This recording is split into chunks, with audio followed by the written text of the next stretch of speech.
Welcome to playlists that are going to help our memory. I really felt I needed this today as I was searching for my keys frantically. So I'm so happy to be here.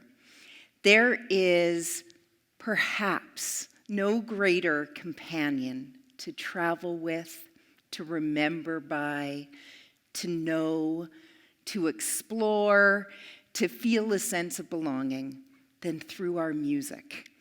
And today's going to be an opportunity for us to dig in a little bit deeper and to explore that music in our own lives that we have traveled with, that we have journeyed with, that certainly is something that takes us right back to that moment with, do you remember that? Do you remember when? Last week while we were here, we looked at the mega mixtape. This is the one, your personal soundtrack. We began to work on it together where we were truly looking at some of our earliest music memories.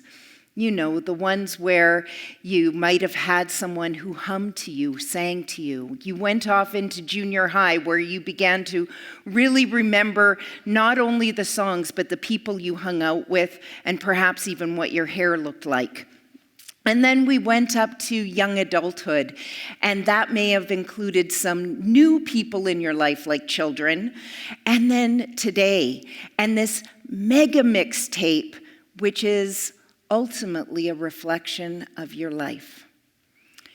Well, I've got some good and bad news. One is we are ultimately all aging right here. Everyone here is aging.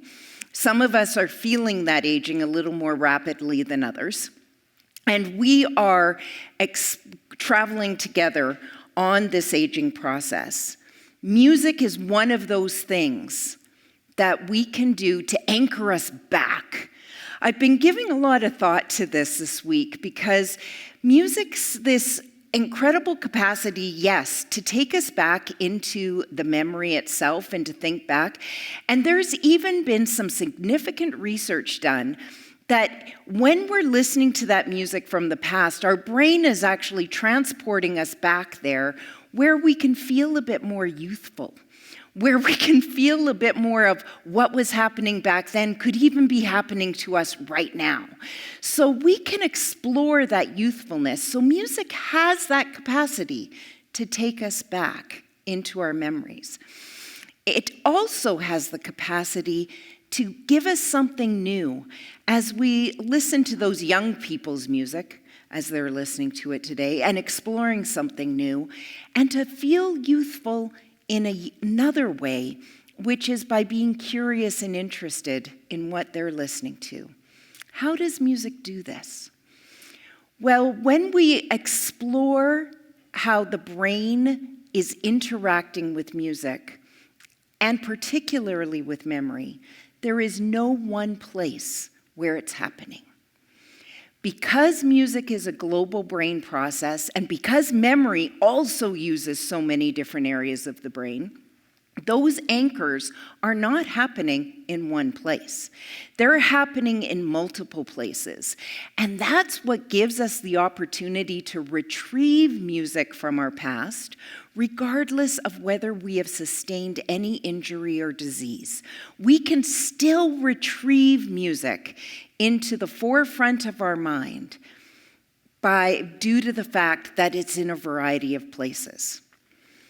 The Johns Hopkins University and Medical Center put this out, that there are a few things that stimulate the brain the way music does. If you want to keep your brain engaged throughout the aging process, listening to or playing music is a great tool. It provides a total brain workout. Music's a tool.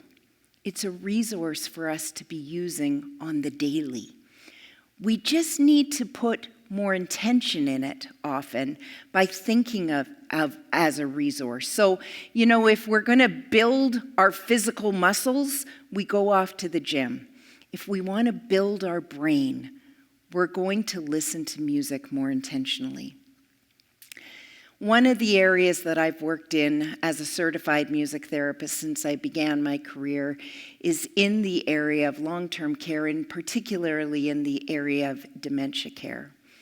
There have been multiple times that I have worked with people that although they may have forgotten the name of their significant other, they remember songs. They remember the music. And that has a lot to do with what I was just explaining, that the music is anchoring to different places in the brain.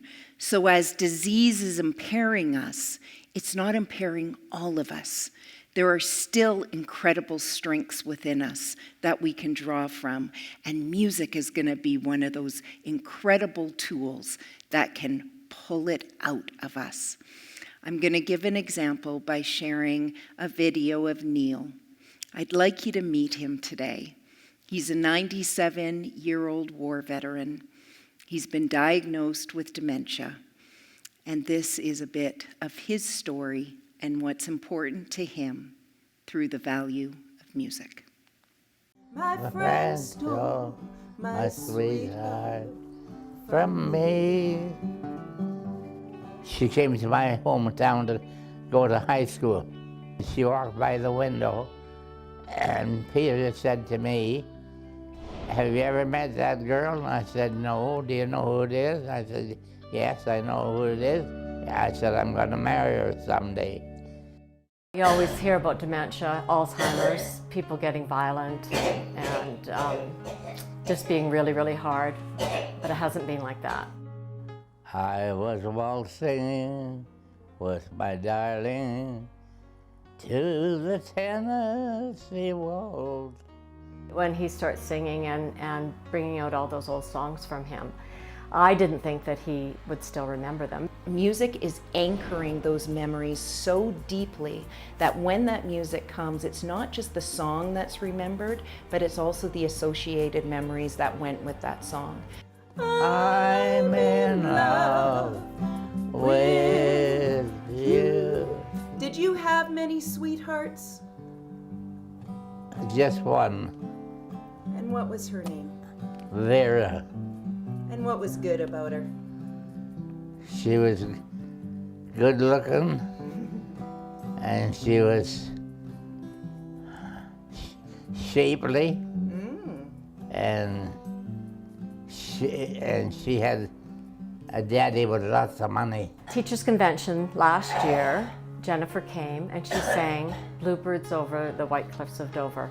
And I thought, oh my God, that would work. And so I invited her to come to sing for my father on his 97th birthday. He loved it so much, and he sang and sang and sang, and she laughed all the way through it because he really did know more songs than she did, and he was teaching her songs. So then I thought maybe it could work, and I asked if she could come once a week to sing. Tomorrow, when the world is free. His mental pictures that he would have, we won't truly know what those are, but it was very evident as the song is being sung that he's somewhere else. He's not necessarily with me in that moment. You can see him turn his eyes over to the side, and he's gone somewhere else to those mental pictures, you know, in the front of his lobe, seeing them. And I know just how much I have lost. Every week I look forward to it, and it's just an hour of just pure happiness because he just sings and sings the whole time. And then he doesn't finish singing the whole rest of the day. He never stops the whole day after she's been here. Music can tap into that part that helps them feel I'm okay. Thank you, music therapy, for giving me my dad back. Let me hear you whisper that you love me too. And don't we need that, all of us at some point, just to feel like we're okay? And if music can be the tool that reminds us of that, well, it's pretty accessible and something that we can reach. I I wanted to show you the cup that I have on my desk. This is literally what I have on my desk, not to spoil the ending, but everything's going to be okay, is a bit of my motto because of someone like Neil, who reminds me of that every day that he's working so hard with his music. I would like you to think about a song and a story that every time you hear that song, it brings back a very specific memory for you. Maybe it's from your childhood, maybe it's from 6 weeks ago, but it's a song that is very anchored to a specific story. Do you have one? Perfect. I would love to hear it. I would even love you to sing it. Okay. Look for the silver lining whenever clouds appear in the skies. Remember someone is out there waiting, and so the right thing to do is make that sun just shine for you. A heart full of joy and gladness.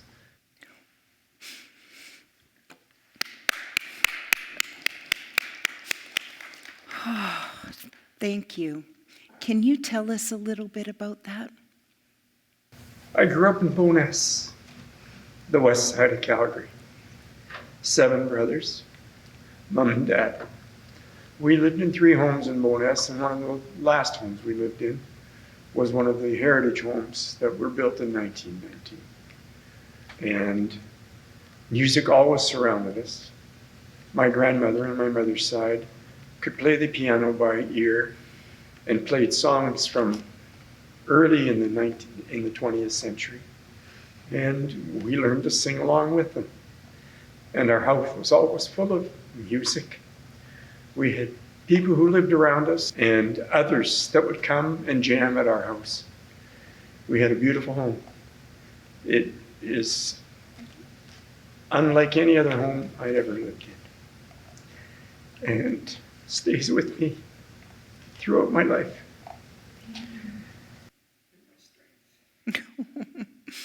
Right? The people and the places, the context. Thank you. Thank you for that. That feeling we call home.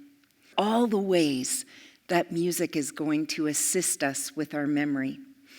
Well, I had a little bit of fun when I went looking a little more deeply into writing the book that this playlist program's all based on. And one of the things that I found that I had never known before is that there is a mixtape museum. It is an online museum where the world can contribute to it. Their mission is that preserving the past, present, and future, one mixtape at a time. And there's a place on there, and I've put it up on the screen, and I'm going to share the link to this after today's program. All the links and research will be added to the bottom of the video on Amplify. But in this case, you can go on there, and I'm going to assign it all to you as your homework. You can go on there and share your mixtape memory. What is that one? What is the one that I remember the most is definitely some of the ones I created for my friends when I would painstakingly take like 8 hours of my life to put it together and curate it just perfectly for them, where it included lots of hearts and a real pithy title. Those are the ones that I remember the most that we can share. So I'm going to encourage everyone to also contribute to this mixtape museum. And it makes me think also of what museums are all about. You know, I am so grateful to the National Music Center to be a leader in ensuring that we keep our history, keep our music history alive for the future. And so again, it's this incredible dichotomy between anchoring to our past and sharing with those in our present and our future times. We've been looking a little bit as to the different elements of music. As a music therapist, breaking down the elements is really critical. We're not just hearing the tempo and the speed of the music. We're not just paying attention to the genre or the tone, but it's all the elements that are going to have different levels of significance for different people. Today, the one I wanted to look at was lyric, which I feel is really quite significant for people that are thinking of music that reminds them of certain moments. And this next exercise that we're going to explore today came from a very special client of mine early in my career. And I was working on the palliative care unit, which is end-of-life care. It is where people go to ensure their quality of life and everything that's important for them to their last breath is looked after as best as possible. How it works as a music therapist on the palliative care unit is that we're part of the menu.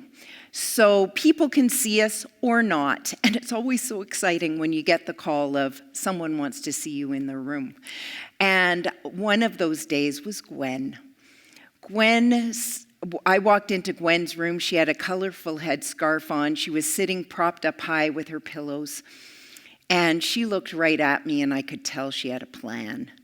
She said, "I hear you're a music therapist.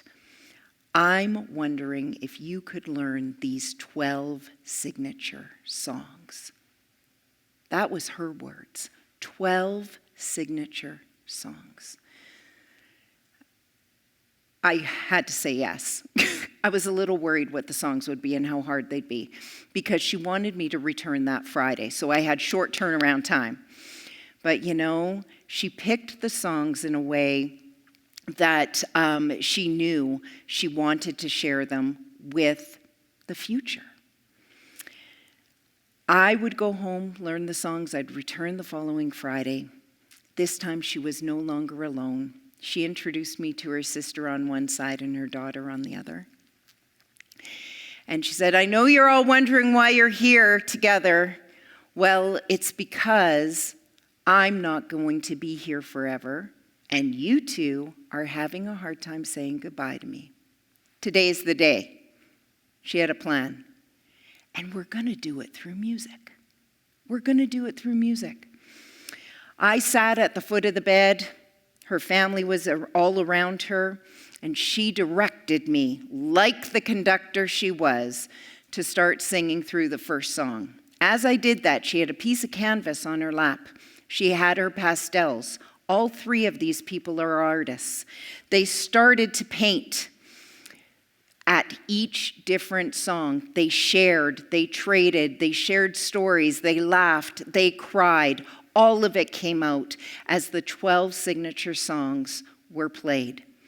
At the end of it, they had a beautiful creation that they were able to visibly see that represented their connection to one another. Well, because of the day that it was, which was several days ago, we had CDs available, and Gwen's plan did not stop in that hospital room. She then directed all of us to put together CDs with the 12 signature songs, and we screened on that image on the cover of every CD that would then be shared with the many, many people who would come to her funeral 6 weeks later. That was Gwen's plan. How to share a life through legacy of music. And that is what she taught me that we're going to embark on together today. We're going to look at our 12 signature songs. But before we do that, although you can be thinking about it in the background, I want to sing, and if you're open to singing with me or just humming under your breath, I would love to sing Gwen's last song that was on her particular CD for all her family and friends and every person who loved her. You might recognize it.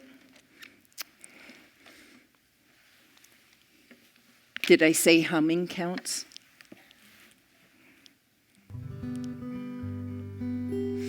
I've seen trees of green, red roses too. I see them bloom for me and you, and I think to myself, what a wonderful world. I see skies of blue and clouds of white, the bright blessed day, the dark sacred night. I think to myself, what a wonderful world. Oh, the colors of the rainbow, so pretty in the sky, are also on the faces of people passing by. I see friends shaking hands. How do you do? They're really saying, I love you. I hear babies cry. I watch them grow. They'll learn much more than I'll ever know. And I think to myself, what a wonderful world. Yes, I think to myself, what a wonderful world. Oh, yeah.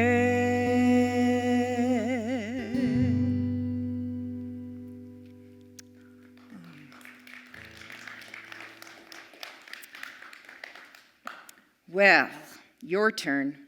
What is one song that you know for sure is on your signature 12? Now, last week, we did that mega playlist we were talking about. And then we put together our top 10 albums, which is really, really hard, as demonstrated by me, who could only get it to a top 24 so far. So this is even more. 12 songs. And I'm going to encourage you to wrestle with it. I want you to work at it. What would be the 12 songs? And I'm not saying it's going to be easy. This is actually going to be a little difficult because you're going to go, I can't lose that song, but I really need this one right in there. So there's one song you know right now is going to be on that list. I know you do. Turn to the person next to you and have a bit of a conversation about it.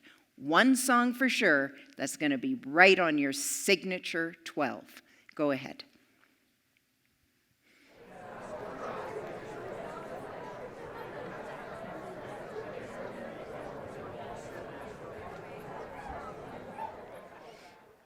Is anyone willing to share the one song for sure you know is going to be there? Yes. The song has no lyric in it. Miles Davis, So What? Excellent. Thank you. Anybody else know one for sure? Yes. Jump by Van Halen. Thank you. I mean, this is where a song is truly never just a song. It has all the feelings, it has all the stories, it has all the images, the people, the places that we remember most. Thank you. Thank you for that. So, as we begin to wrap up and just look at what is happening with this music and memory, and is there a way that we can keep using music to strengthen our memory, but also create new memories and explore old ones? The first piece to remember is that music gets encoded in the brain. It is literally hardwired, especially that music that has been the most meaningful to you. Second one, the brain knows how to fill in forgotten pieces. You know, so if you only remember a portion of a line of a song, you can often sing that and get pretty close for the rest of it. Or if someone's singing it wrong, you can fill in the right answer. Or even our muscle memory remembers singing that song at some point, the Twinkle, Twinkle, Little Stars, or the ABCs. And that's how we have learned an alphabet, which would have been impossible to learn otherwise, but a lot of it has to do with the muscle memory of us just forming it on our lips. We feel incredibly rewarded by music. Our entire being, our head brain, our gut brain, feels rewarded by the music that it hears, that it enjoys, that it finds important, that it inspired by. And last, music and emotions are deeply connected, and that's perhaps our strongest connection to our memory. Because as soon as we anchor to that feeling, we're also with the context and the people that we were with. Well, here's your homework for this week. We're going to finish page 13. There it is, which is your signature 12. I'm going to attach a link to a great little video called Name That Tune and Why the Brain Remembers Songs on NPR. So I'll include that link. I think you'll enjoy it a lot. You're going to continue to work on your personal soundtrack from your earliest music to today, the mega mixtape, which is going to take a long time. As I mentioned, it will not take a day. Most of these things will not take an hour or a day. It's going to take time, and you're going to keep coming back to it. And that is what makes this process so great. Yes, the outcome's going to be wonderful, but the process needs to be just as good. Oh, more homework. Sorry. Continue to work on, your mixtape museum. Yes, I want everyone to go there. So I'm going to share the link. So you're going to be able to share your mixtape story. Let's get a whole bunch of people that have visited the National Music Center contributing to that museum as well. And that, we can say, hey, this is what we've been listening to and what's important to us. You can visit the cafe downstairs. Now, every time I finish doing one of these programs, I'm finding myself there thinking I'm just going to get a cup of coffee. And all of a sudden, I am just going back to nostalgia and things from my past, looking at the records and looking at the books that are in there. Another way, it's not that we have to sing all the music. Sometimes it's the visual cues that are going to take us back to these very important moments in our life. As a reminder, yes, we will meet here next week. We only have 2 more weeks to go. And next week is going to be on mood. We are going to look at playlists for our mood. And the last one's going to be playlists for our motivation to get us ready for 2023. You can find all the past episodes that we've been going through and taking us through just different pieces of the playlist workbook at amplify.nmc.ca. As always, we're thanking Belle for this, feeling very, very grateful to be able to have the best tech team in the world, an incredible studio, and that I've been able to share just a little bit of my journey as I have traveled through as a certified music therapist. Thank you all for coming today. I'll be around for questions if you have any at the end. Thank you.